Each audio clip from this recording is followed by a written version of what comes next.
Hello, everyone. Thank you so much for joining us. We're going to give it just a moment to let folks enter the room, and then we'll go ahead and get started.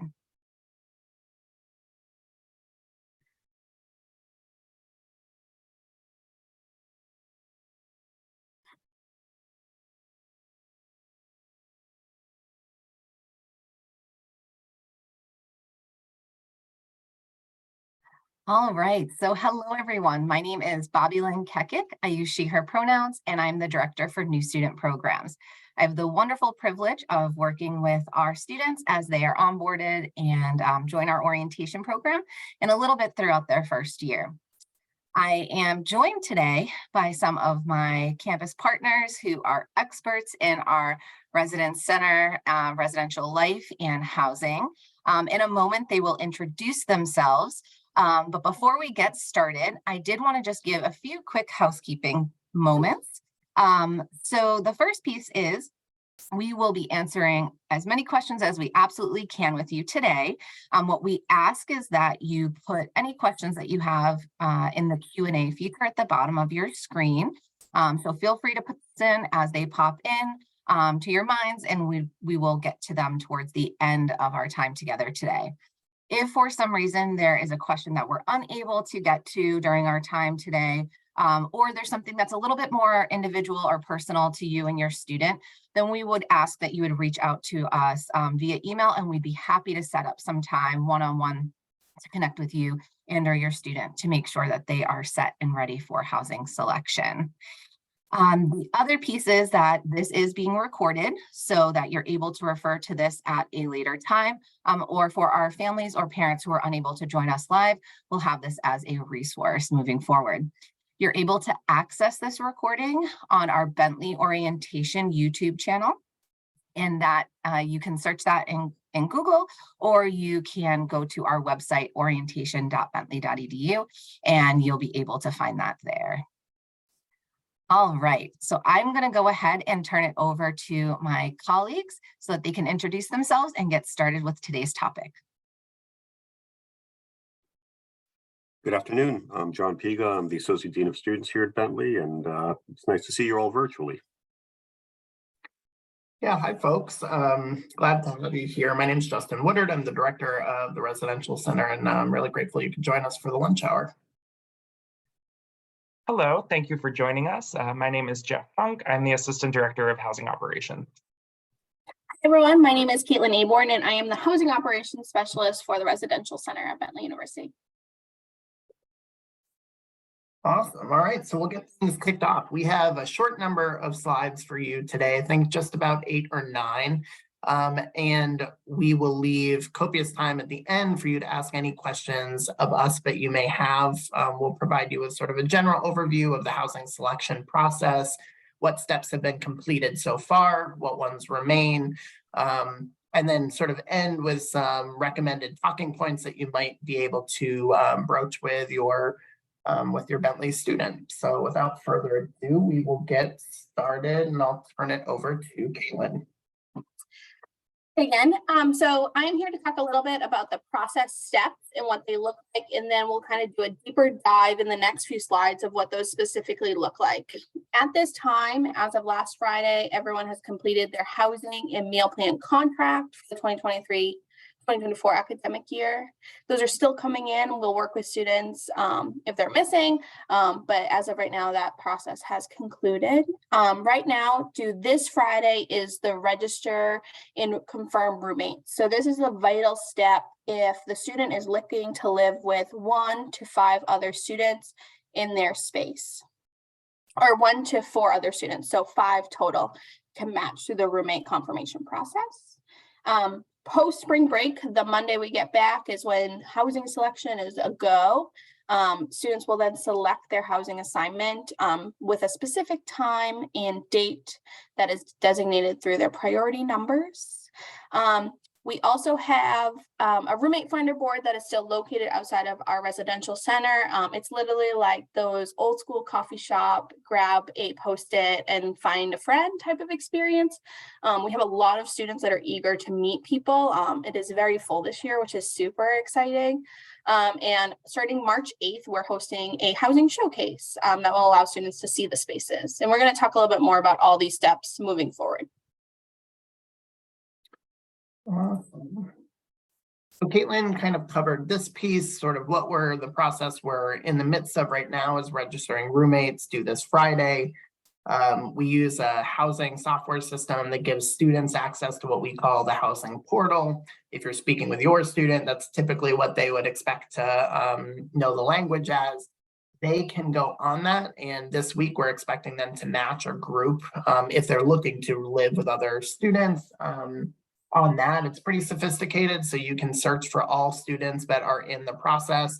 They'll populate, say I want to live with Caitlin. Caitlin would get a message. Caitlin would have to confirm so that we know there's mutuality in the process. Both individuals are interested in actually living together. And then that will sort of be due on Friday and set us up for the next portion of our process. Students, as Caitlin said, can group between groups of 1 to 5. 1 is individual. I think that one is real specific to talk about in terms of that doesn't necessarily mean the students seeking out a single unit. We do have singles in the upper class areas, certainly not as many on campus as we have double units, but they do exist. But some students may be going through the process by themselves, but looking to live in a double with perhaps somebody they haven't, a friend, a future friend that they haven't met yet. So some of the resources Caitlin mentioned and some additional ones we'll talk about as we continue today will be opportunities for students who may be looking for, I really want to live with somebody else. I just haven't found that connection yet. We're in the business of helping place them in their space for next year, but also in helping them connect with people on campus. So keep that in mind. And then just our tip is to encourage your student to use those resources. Like Caitlin said, we find the old school methods sometimes work better than any newer technology, having students show up, post on the board. And it's pretty cool to see coming into the office every day. It's full of different notes of students looking for future roommates. So as Justin mentioned, the roommate registration and confirmation process needs to be completed by this Friday. And then after that, next week is really a period where, we on the back end are ensuring that roommate groups are properly matched and doing some sort of housekeeping to get set up for the actual housing selection process, where students will actually log in and select their housing. So this portion takes place the 2 weeks following spring break. So spring break is 2 weeks from now. Wild that we are already at that point in the semester. And when we get back from spring break on that Monday, March 20th, we will send out each student or group of students individual selection date and time. We will explain more in a later slide about how those are generated. But each confirmed roommate group or individual will have their a specific time that they will actually log into our housing portal and view what rooms are available at that time and make their selection. It's really great, as Justin mentioned previously, that we have this software, right, where we can do this, fully virtually, so that students aren't having to, do the old school process of line up in a space at their time. And, it's a little less nerve-wracking being able to just log in from your computer. So housing selection takes place over those 2 weeks, March 21st through 24th and the 27th through the 30th. We run selection times from about 9 a.m. until around 4:30 each day.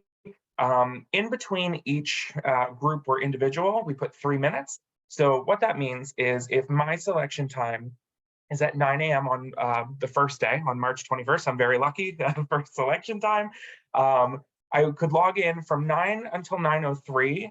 That is time where I can pick without any of the later groups being eligible to also log in. That does not mean by any means that I need to select during those 3 minutes, right? We want students to take their time if needed. Students will also be able to look at least a day in advance of their selection time to start looking at what options are available. but those are 3 exclusive minutes where that group will be able to select before the next group becomes eligible. We do just ask that students, make their selection by the end of their selection day. And if a student or a group happens to miss their selection time by more than an hour or so, we'll send them a reminder email because we know, folks are busy, but we don't want them to miss out on these crucial steps. For the actual selection, only one member from each group will be able to log into the housing portal and select their assignment. If once one of them logs in, it won't let any of the other group members log in to complete that.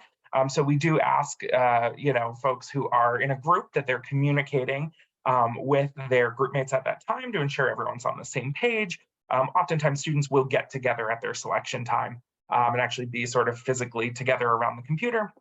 One important note, so we have apartments and suites on campus. Apartments have full kitchens, suites just have a kitchenette, but both are collections of bedrooms sharing a common room and 1 or 2 bathrooms. So our apartments on main campus and lower campus must be completely filled by a group, meaning if it's a 5-person apartment, a 5-person group, it would be really the only group eligible to select it. Same, a 2-person apartment needs a 2-person group. In our suite style living, as well as our North Campus apartments, which are a little bit of an exception to the other apartment rule, in those spaces, you only need to fill full bedrooms within the suite or North apartment, meaning if you're a group of 2, you could pick 1 double bedroom within a suite that has 3 double bedrooms in it. And this is, partially to support our smaller groups, right? Because we don't have a lot of suites or apartments on campus that are solely for 2 people. So we want to make sure groups, different group sizes have ample options. And one other piece. So as Justin mentioned, if a student is going in as an individual without a roommate group, which is very common, we historically those students would only have been able to pick a single room. Last year and this year and every year moving forward, we have opened some options for them to select into double rooms. We don't want students to feel forced into selecting a single just because they don't know exactly who they want to live with. Also, our singles do come at a higher cost than our doubles, and we don't want folks to be locked into a higher rate just because they don't have a roommate group. And our tip for this is to encourage, if your student is in a group with other students, that they are together or at least communicating at their selection time so that the person in the group who's doing the selecting, is making a choice that supports everyone in the group. Oh, me again for this slide. So a little explanation of how selection times are generated. So when students received their first email about the housing selection process at the beginning of February, they were placed into a cluster based on the number of credits that they had completed prior to this semester. So courses that they're currently in don't count toward this because those courses have not been completed and their credits, those credits are not factored in. And we place students into these clusters to help, sort of preserve, a little bit of a hierarchy in terms of class standing, right? So that our rising seniors are picking typically, before rising juniors and before rising sophomores and so on. And you can see down in the bottom left of the slide, we have the breakdown of those clusters. Students also did have the ability up until last week to appeal their cluster if they, felt that maybe there was a glitch in the system and we had, the wrong number of credits for them. Then within each cluster, now that all students who are going through the process have signed our housing contract, we actually randomize everyone within the cluster to create an individual priority number for each student. We sent those out yesterday. And so what that means, so we take, cluster 1, for example, and there were, I think, about 535 students in that cluster. So we randomize it using our software, and so the first person in cluster 1 gets number 1,000, and then it goes down to 1,535 this year. And then cluster 2 we randomize, they start at 2,000 and go, down to the highest number in that cluster. And so part of the reason that we randomize it is really to keep the process as fair and equitable as possible. Again, we use the cluster structure just to sort of support, students who have, who have completed a higher number of credits, but then within that it is randomized. And then what we will do, so this week, folks are completing their roommate registration. Once that ends, so that's due at the end of our business day on Friday, then next week, once we make sure that all groups are fully confirmed and that there's mutuality between all of those requests, we will use our software to average each group's individual priority numbers into a group number. So you can see in our little graphic at the bottom, this is a, say this is a group of 2. One person's in cluster 2, you can see there's their priority number. One student's in cluster 3 with their priority number. We will average those 2 numbers and then have that group number for them. And that's really what drives our selection dates and times. If a student is going in as an individual, their individual priority number just shifts to become their group number. And then what we will do when we send out those selection dates and times on March 20th, we put all of the groups and individuals in order by group number, and that determines the selection date and time. Wonderful. So, and I see the questions coming in. When we get to our Q&A portion, we'll start tackling all of those. So just don't think that we haven't answered you yet. We'll get to you. Got a couple more slides though. This one really being about our housing and meal plan accommodation process. This is a process I think we may have mentioned at the beginning is complete already. However, if you are working with your student who may have missed the deadline, please have them reach out to us. We want to support all students that may be in need of any type of medical or religious accommodations. So really the process here and the reason we do it as early as we do is to, if approved for an accommodation, be able to place those students in the appropriate living environment prior to general housing selection. So that was through a petition via our online form. Again, that has closed. So again, they'll have to reach out to us if there are any concerns at this point. The petition just asks for students to explain their requests and then provide documentation in support of the request from a medical specialist or a religious leader. We've got a wonderful group of committed staff members from our office, the health center, disability services, our dining services, and spiritual life that needs to vet all of those, review them pretty considerably. And then Jeff works on and is completing this week, getting out answers and responses to all students, whether they're approved or not approved. Or in some cases, there may be, a need for more documentation. So a maybe.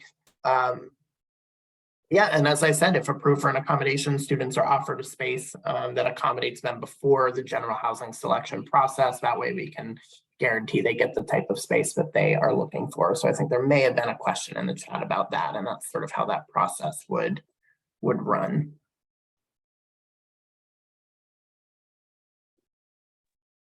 I will add in one quick note about accommodations before we move on. So as Justin mentioned, the petition form was due on February 17th. And the reason, that it's due a few weeks before housing selection is we want to be able to ensure that for folks who are approved for an accommodation, we can get them something that matches their approved accommodation prior to everyone else selecting housing. We can still accommodate, or we can still review accommodation petitions that come in late. We can review those at any point in the year. If your student did not submit one, but they would like to, I would encourage them to try to get those materials to us by the end of this week so that we still have the 2 weeks leading up to housing selection to get those reviewed. So please, if your student is interested in submitting one of those, please encourage them to visit our website for the full sort of details of what is required, because the committee is, very thorough with their review, and there are specific requirements, particularly for letters from medical specialists, things that need to be included in the letter in order for a successful review. Moving on to gender inclusive housing. So all of our housing on Bentley's campus is gender inclusive, meaning students can choose to live with any other student of any gender identity. And students are welcome to form roommate groups regardless of gender. And groups that are gender inclusive do not need to meet with a staff member prior to selection. What we will do is once the roommate registration concludes this Friday, any groups that do contain students of more than one gender, we will send them some guidelines and policies for selection, but we do not require them to meet with us. But we do send them sort of how the process will work in a way specific for them. So really our big caveat for gender inclusive groups is that they must completely fill any suite or apartment they select. So, a 2-person group, a gender inclusive group could select into a 2-person apartment, but they would not be able to select a double room within a larger apartment, even in the suites where we typically allow that.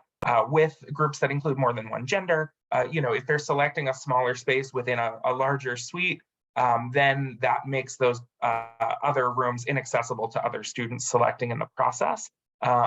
So we do typically have, options available for our gender inclusive groups of any size. If at their selection time there's nothing available for their size, we will work with them. We have a room change process that we will talk about a little later on. But we do, our best to support all of these groups with as many options as possible. We also, beginning this year, will be offering a few housing options specifically for students who are seeking a gender affirming or allied living environment, but do not have a specific roommate group. So if you are an individual going into housing selection, you're looking for a gender inclusive space, we will have a few options that are available specifically for students of any gender to select into. And this could be another option. So say you're a 2-person gender inclusive group, there's no full 2-person apartments left at your time. We will have some spaces like this available that may have a double bedroom that those students could select into. And we are committed to creating an affirming community for our trans, non-binary, and gender non-conforming students in the residence halls.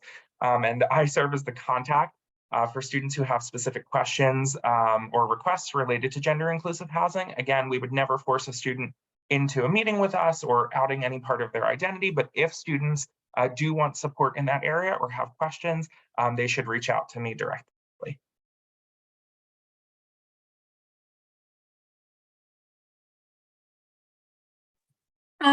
Here are some other resources. So we've been hosting roommate finder resources for students.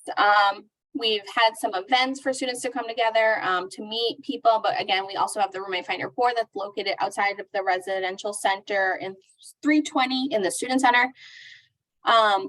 And basically students have the opportunity to fill out a little postcard that says like, what are they looking for? And students can message people back, send them an email if they are also interested in something similar to what people are posting about themselves. The larger event we have coming up is our housing showcase, which is March 8th. The housing showcase is an amazing opportunity for students to actually physically go into the spaces they might be selecting.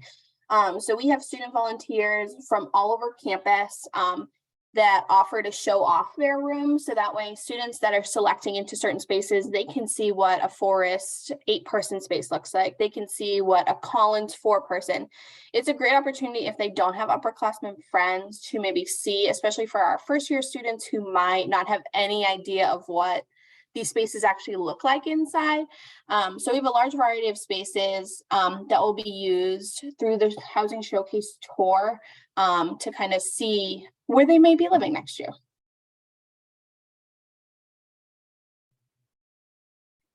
Here are some other resources.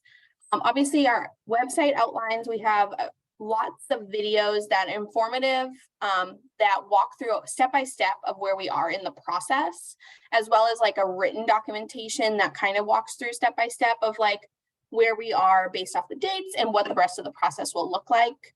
We are hosting drop-in hours every week for the next few weeks where students can kind of come, and this is perfect for those individual situations where students are like, this is my specific situation, how can you help me? We've had a lot of success where students have come and kind of talk through their individual experiences. So I think that people are feeling good going into the housing selection process because it can be very overwhelming. And choosing where you live for the upcoming year has a lot of anxiety-ridden experience. So we are there to kind of help answer all their what-if questions. And so we're hosting these throughout the week. Obviously, if your student isn't able to attend these attend these times, they can always send us an email, and one of our staff members is more than happy to reach out to them and set up like a private meeting if that's helpful too. And then during housing selection, we are in our office from 8:30 to 4:30, like just focused on housing selection. So students can have an opportunity to come in, call our office, hop on a Zoom call for them to kind of walk through any like in the moment experiences that they're struggling with too. Awesome. And I think this last slide here will get at some of the questions in the chat, and then we'll move on to being able to answer some that we didn't get to. But just some recommendations for discussions that may be helpful with your specific student. So we have room rates up there, traditionally between 1% and 3%. They may go up each year. That hasn't been decided yet, but just gives you a good guide to look at our rates from this year to apply to next year. So discussing that, if they fit the family budget, single rooms, as Jeff mentioned earlier, can be a bit more expensive than double rooms. So something to consider. Preferred housing locations.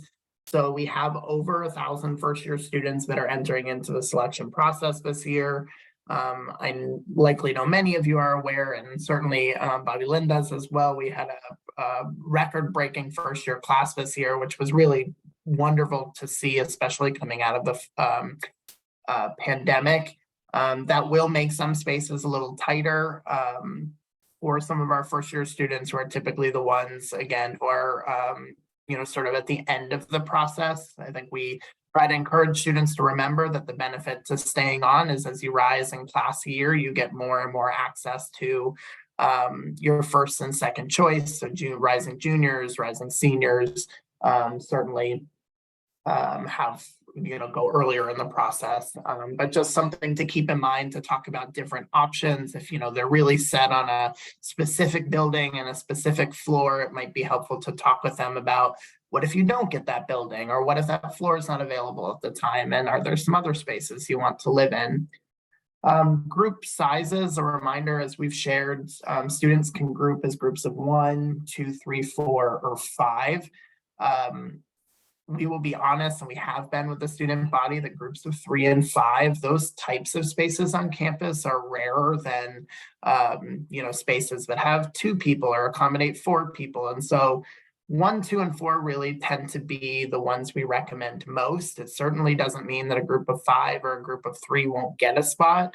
But knowing that the majority of our spaces on campus are double units within, either 2 or 4 or 6 person spaces. Being in a group of 2 or 4 does give you a little bit more option, a little more flexibility, versus, again, the spaces that have 5 people. They're just more limited. And again, as Caitlin mentioned, we're happy if students want to come in pre-selection and talk strategy with us. We're really open to that. So if they're really looking to see, will a 5-person be available, we can't give them an exact answer, but we should be able to give them a good sense of what their chances are. Meal plan preferences. So suite style living is all meal plan required. However, they do have a little more flexibility with the type of meal plan they get. So all first year students are on the Block 304 plan, but upper class students and suite style living specifically. So suite meaning they've got a common area, they have a kitchenette, which is really just a mini fridge, a sink, and a little bit of counter space, but no top, no stove or anything like that. We actually don't allow exposed heating elements or appliances in there for fire safety reasons. And apartments being full kitchens, microwave stoves. But they'll have 3 different options to choose from if they're in suite style living. And then if they secure an apartment, those are meal plan optional areas due to the full kitchen. Students in apartments still choose to have meal plans. Many of them do. And we actually have one additional plan, the apartment plan, that is specifically geared towards them. But certainly they could choose, the Block 304 plan if they wanted to as well.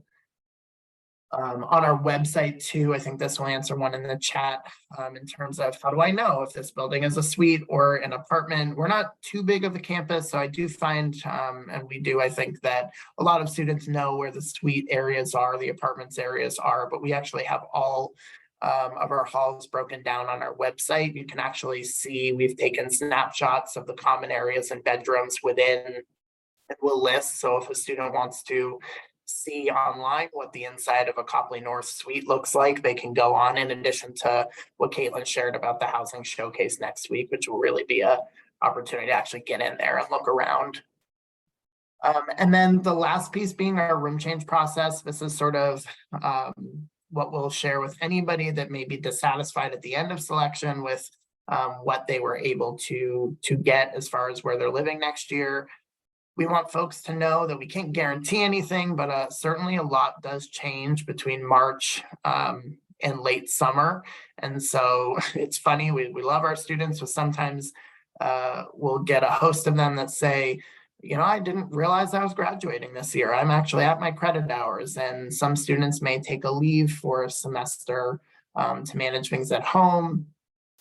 Some students may transfer. And so our housing inventory does flux between the end of housing selection and the start of next academic year. And so students can fill out a form. We'll share this with them at the end of selection. And if they are looking to switch, they'll be able to provide, you know, as many possible options as they're open to. And our office will work. Will require a little bit of patience because typically we do the bulk of that work in early to midsummer to really, again, get the best sense of what we actually have available. And then we'll make outreach to those students to say, hey, you know, this space just became available. Would this be of interest to you? And perhaps that one change opens up another opportunity for another student on the list who's looking for a space where those prior students are going out of. So again, it's not the end all be all. Remind them of that. We will work really closely with them. We know that housing and living on campus is really important to our students, and we don't take that for granted at all. So I guess maybe we could start with some of the questions in the Q&A portion now. And if folks have more, feel free to pop them in there and we'll try to get to as many as we can. I don't mind maybe taking, there were a couple questions about the Emerging Leaders Program in Fenway, which is one of our defined themed communities. So the process for that has concluded. We have 2 upper class communities, the Emerging Leaders, which is in Fenway Hall, Suite Style, and an upper class honors community. So students apply to both communities. We did have pretty significant interest this year, and those communities are capped at a certain amount. For Fenway, it's just 1 floor within the building. And so we accepted everyone we could. You know, some students were put on a wait list, and as some students may have declined their offer, more offers went out. So that certainly could still happen. But yeah, it's programmatic opportunities around either the honors program or leadership themes, but the RA and the professional staff member in the building will work together to put on for those students. And we've got some information on our website as well, a little more detail about both communities. I don't know, Jeff or Caitlin, you want to take maybe for students who don't find a roommate, aside from the social events, you know, what does matching look like? Sure. So we do encourage students. So for, you know, when students were incoming as first years this past year, right, we do offer sort of matching services based on what they provided to us in their housing application. As they enter their sophomore year and beyond, we unfortunately do not, you know, have that available. But what we do emphasize to our students, right, is at this point, they, you know, we do provide them with resources to get to know other students so that they can, you know, find students that they feel they'll be compatible with for living, to make those groupings. That is why we provide those resources for students. But we do, you know, remind them that if they are going in without a group, right, that they will be, you know, living with a variety of other students. And we do find, you know, I know folks, as someone who is more introverted myself, right, I definitely understand sort of the nervousness, right, around, oh, if your roommates are more outgoing or more, you know, sort of extroverted. But first of all, we do find that sometimes students, you know, with sort of different perspectives and outlooks actually do make for good roommate pairings. But if students are, you know, not, once we get into next school year, if there are, you know, students that were not part of the same group that end up living together, if they do have, you know, sort of any, you know, need for some support from our staff in terms of figuring out how to make the roommate situation work, we have plenty of resources. We have the RAs, who are student staff members who work on every floor. as well as residence directors who are professional staff members in each residence hall. And they're there to help support our students if they need to have any conversations around roommate dynamics. We also encourage students when they begin living together to complete a roommate agreement that just sort of helps them talk through some guided questions around, sort of successful cohabitation. So those are the resources we offer in terms of that. But we do find, again, that often students who are a little different from each other sometimes actually work out quite well as roommates. Thanks, Jeff. I don't know, Caitlin, do you want to talk? There are a couple of questions about meal plan selection and changing either now or perhaps even over the summer or in the fall. Absolutely. In terms of changing the meal plan selection, so I know that some folks, when they do the meal plan contract, it does ask a few questions, but we will offer students multiple opportunities actually to update their meal plan. So once they select their housing, depending on where they're living for housing, right, will dictate what type of meal plan, right? So we have the suite style that requires at least the 192, but if they're in an apartment, they will not be given a meal plan from the start. So the students will receive multiple emails. We'll post on social media. We'll post on our website when the meal plan portal is open. They'll be able to update that right in their housing portal to either increase or decrease whatever fits their need. We will close that for a short window before the academic year ends. So after selection, we'll have a short period where the meal plan is open. We'll close it once we end for the semester, and then we'll reopen it mid-summer for folks to kind of go back in after they've thought about what they really want. And then we'll also open it again within the first 2 weeks of school, where students can kind of be like, once they're here back in the mindset of like, oh, I don't actually need this, or I do need this, they can update again for like the first week of school. So they have about 3 opportunities to adjust their meal plan if needed. Thanks, Caitlin. And I see a couple more questions about the Emerging Leaders program. So I don't have the exact numbers, but I think our applicant pool this year was probably between 100 and 120. And the floor specifically holds about, we have capacity, I think, at about 40, which is typically what we find over the last few years. There's been, I think, our students are prone to and focused on leadership. So we've had really high interest, but to keep it a robust community that can get the attention of the professional staff and then a specifically hired RA for that floor, we try to keep it somewhat small. So again, I think Sabrina Cruz, one of our other staff members, our associate director, managed that process. And so all students involved, she was communicating with directly. So if there are any students out there that are still curious about where they stand, they should certainly feel free to reach out to her. She'd be happy to chat with them. And I don't believe this decision has been made, but maybe turn it over to John just to, there was a question about whether the COVID booster shot would be a requirement next year or a recommendation. Yeah, thanks, Justin. We're reviewing the policies that we've had in place, and that has not been yet determined for next year, but we will let all incoming students and all returning students know this summer. Our health center is constantly checking in with the CDC and other universities in the area to ascertain what their thoughts are. Happy to say that COVID is increasingly in their rearview mirror for us and for all of our students. But as of yet, we haven't made a permanent decision for the fall. Awesome. We'll give folks another minute or two. I think with the last question we have in the Q&A is just referencing, which we're happy to shout about. Again, this can be a little confusing about whether you need to partially or fully fill suites or apartments. So I think as Jeff was mentioning earlier, apartment style units, you need to fully fill. So if it were to be a 5-person apartment, you need to fully fill it with a group of 5. North Campus, which are 4 buildings that we have at Bentley, those are not within that group. So if you've got a student looking into one of those go by the suites rule, but then any suite style living, which is our Forest Hall, Kresge Hall, the Copley North and South, and Fenway, those buildings, You just need to fill the bedroom. So in Forest Hall specifically, there are some pretty big suites, some 8 persons.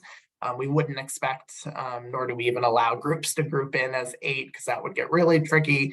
So if you're a group of 2 or a group of 4, you could pick 4 spots within an 8-person suite.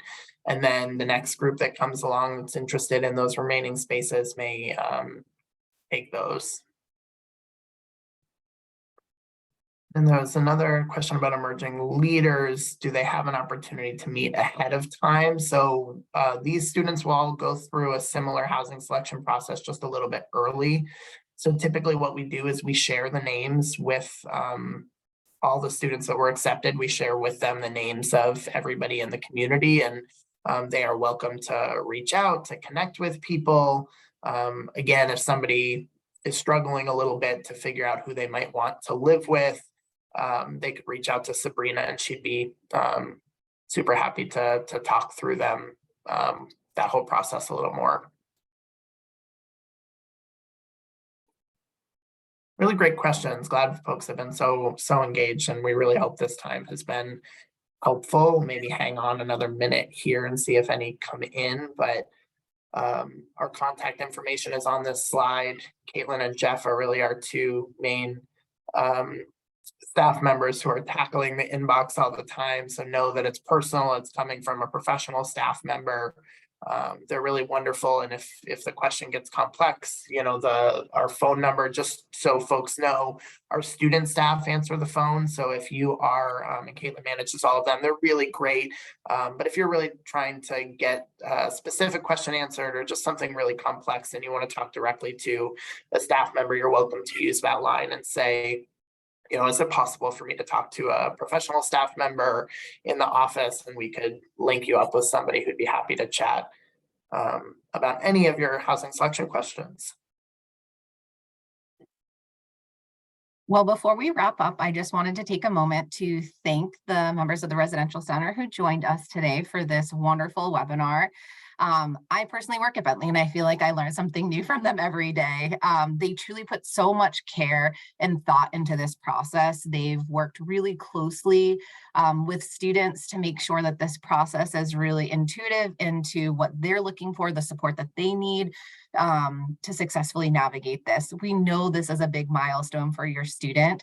So we hope that this was able to provide you a little bit more insight into the experience. We also put in a few links in the chat, one that goes directly to the Residential Center website, and then also a link to the orientation YouTube channel, which is where this recording will be posted. By participating in this event, you also will receive a link to the YouTube channel as well. As Justin mentioned, you are welcome to email, call, have your students stop by the office. We are there to support your students. We appreciate you taking some time to learn a little bit more about this process, and please don't hesitate to reach out. Thank you all so much.